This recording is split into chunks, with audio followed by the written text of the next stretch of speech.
इसमें आज एक अच्छा टॉपिक पढ़ने वाले हैं जिसका नाम है विद्युत फ्लक्स, इलेक्ट्रिक फ्लक्स।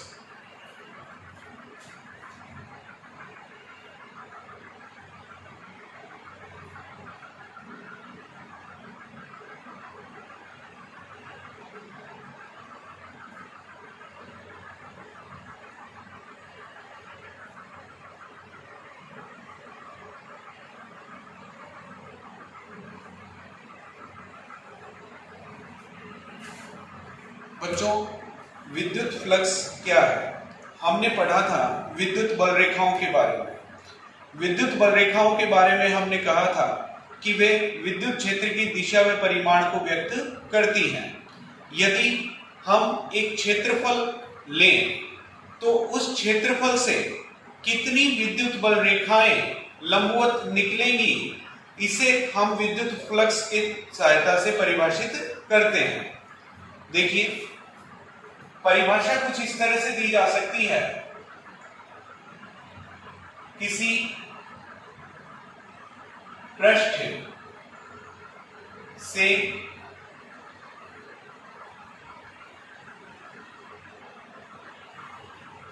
गुजरने वाली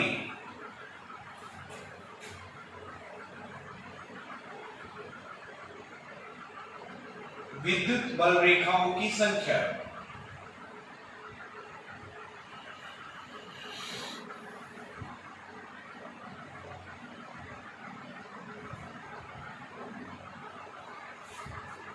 किसी पृष्ठ से गुजरने वाली विद्युत बल रेखाओं की संख्या विद्युत फ्लक्स कहलाती है। बच्चों, इसे हम फाई ई से दर्शाते हैं। यह एक अदिश राशि होती है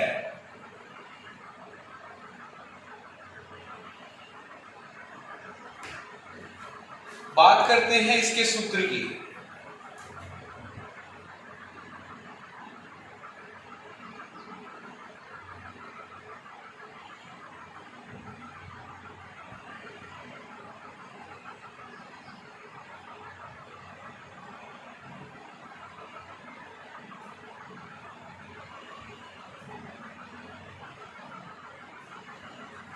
बच्चों, यहां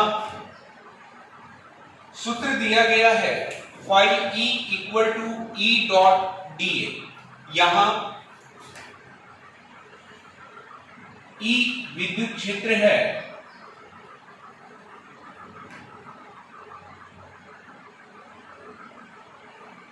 तथा डी ए इसे डी एस से भी डिनोट किया जा सकता है। यह क्षेत्रफल सदिश है।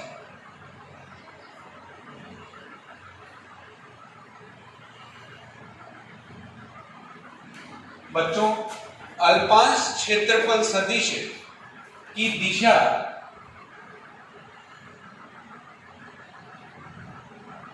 लंबवत बाहर की ओर होती है।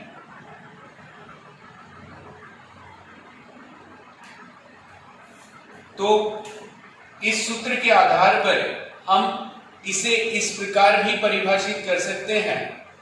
विद्युत क्षेत्र तथा क्षेत्रफल सदिश का अदिश गुणनफल ही विद्युत फ्लक्स कहलाता है। बच्चों, हम अदिश गुणनफल में जानते हैं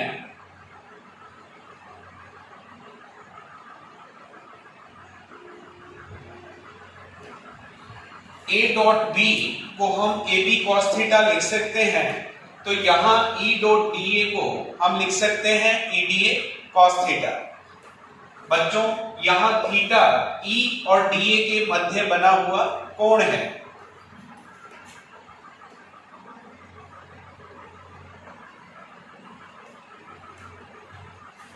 यदि हम इसका रैखिक समाकलन व्यक्त करें तो बच्चों, इसका रैखिक समाकलन इस रूप में व्यक्त किया जा सकता है। इसे विद्युत फ्लक्स का रैखिक समाकलन कहते हैं। यदि इसे किसी बंद पृष्ठ के लिए व्यक्त किया जाए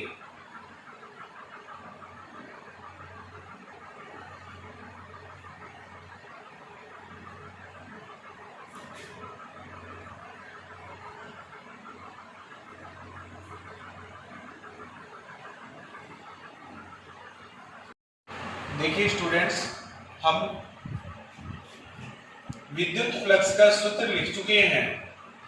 phi E equal to E dot dA या EDA cos थीटा।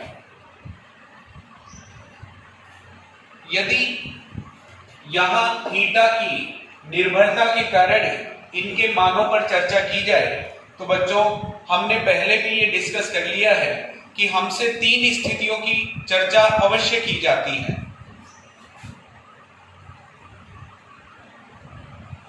जब E व dA दोनों एक दिशा में हो,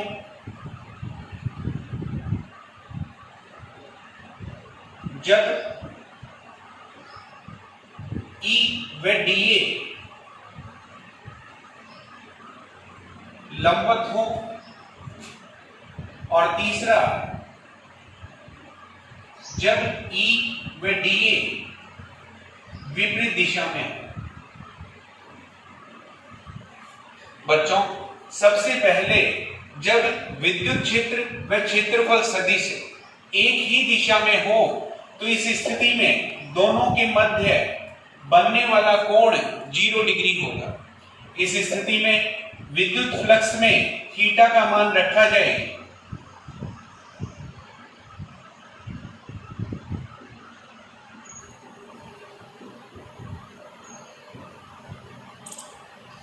तो इस स्थिति में थीटा 0 रखने पर cos 0 1 होता है और हमारे पास विद्युत फ्लक्स आता है phi equal to E dot dA या EDA cos थीटा में cos 0 1 होने से EDA।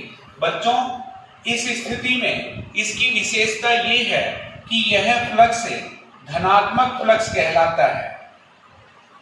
यह फ्लक्स धनात्मक फ्लक्स कहलाता है तथा इसकी वैल्यू मैक्सिमम होती है।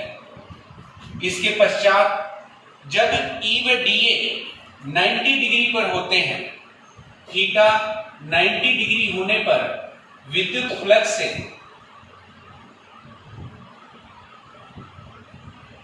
cos 90 0 होने के कारण phi E की वैल्यू 0 प्राप्त होगी, अर्थात एक भी बल रेखा, एक भी विद्युत बल रेखा पृष्ठ से नहीं गुजरेगी। बच्चों, यह न्यूनतम फ्लक्स है, अर्थात कोई विद्युत बल रेखा पृष्ठ से पारित नहीं होगी। तीसरी स्थिति, जब E व dA विपरीत दिशा में होते हैं।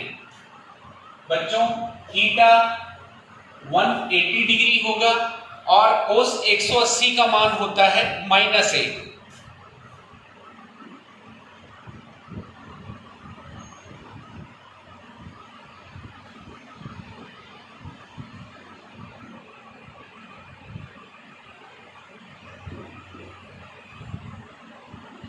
बच्चों, इस स्थिति में ध्यान रहे विद्युत फ्लक्स को ऋणात्मक विद्युत फ्लक्स कहा जाता है। इसे हम -phi E से भी डिनोट कर सकते हैं तथा फिर से एक बार रिपीट देखते हैं। बच्चों, थीटा 0 पर phi E यानी विद्युत फ्लक्स धनात्मक और अधिकतम होता है। थीटा 90 पर विद्युत फ्लक्स न्यूनतम होता है। थीटा 180 डिग्री पर फ्लक्स ऋणात्मक होता है। बच्चों, यहां तीनों स्थितियों के पश्चात हमें इसके मात्रक और विमा भी याद रखने हैं। सबसे पहले इसके SI मात्रक पर बात की जाए तो बच्चों, इसका SI मात्रक होता है न्यूटन बटे कूलाम इंटू मीटर स्क्वायर या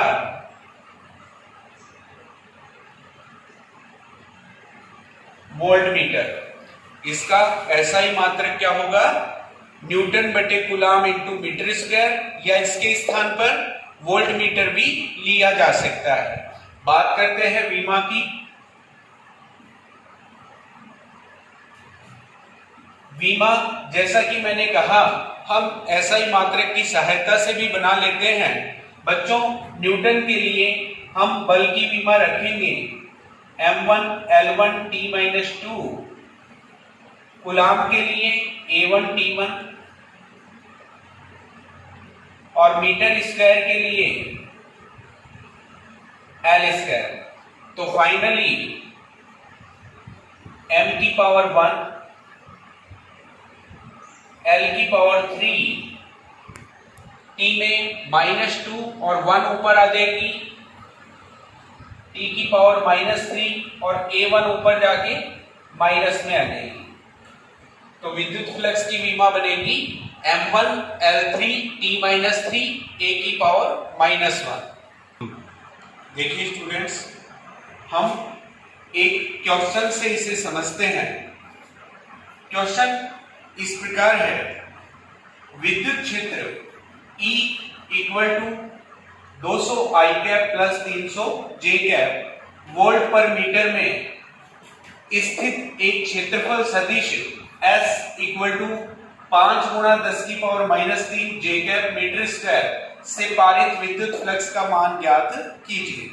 बच्चों, सबसे पहले जो दिया हुआ है उसे हम नोट करते हैं। विद्युत क्षेत्र जो कि सदिश रूप में दिया हुआ है 200 I cap plus 300 J cap, ये SI मात्रक में दिया हुआ है। सेकंड, क्षेत्रफल सदिश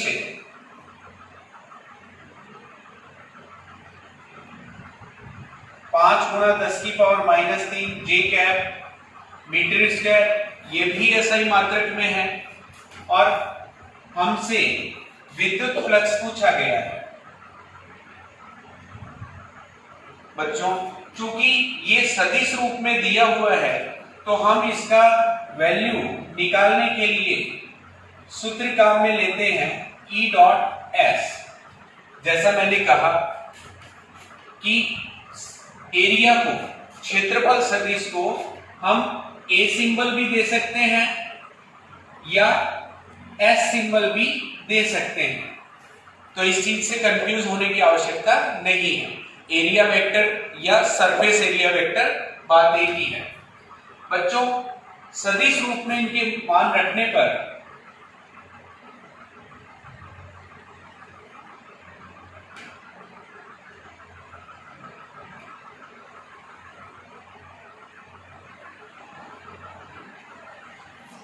यहां इनका अदिश गुणनफल हो रहा है, डॉट प्रोडक्ट हो रहा है। इसके लिए कुछ बातें हमें याद होनी चाहिए। बच्चों, अदिश गुणा में हम जानते हैं I.I, J.J, K.K, इनका वैल्यू 1 होता है। तथा यदि हम I.J या J.K या K.I लेंगे तो इनके मान 0 होंगे।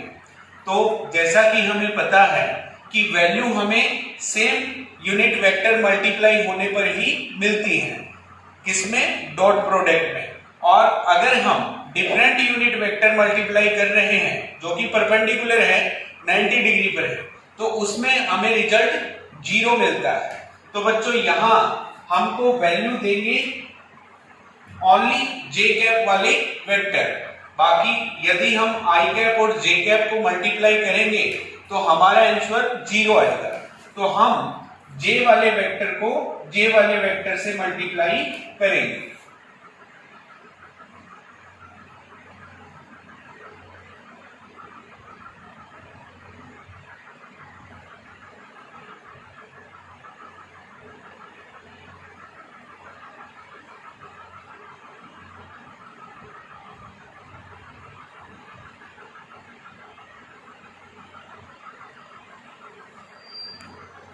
देखिएगा, I.J 0 होगा तो इसको मैंने नहीं लिखा है, किंतु यहां भी ये J वेक्टर का साइन है और ये भी J वेक्टर है, तो दोनों को मल्टीप्लाई करने से वैल्यू आने वाली है।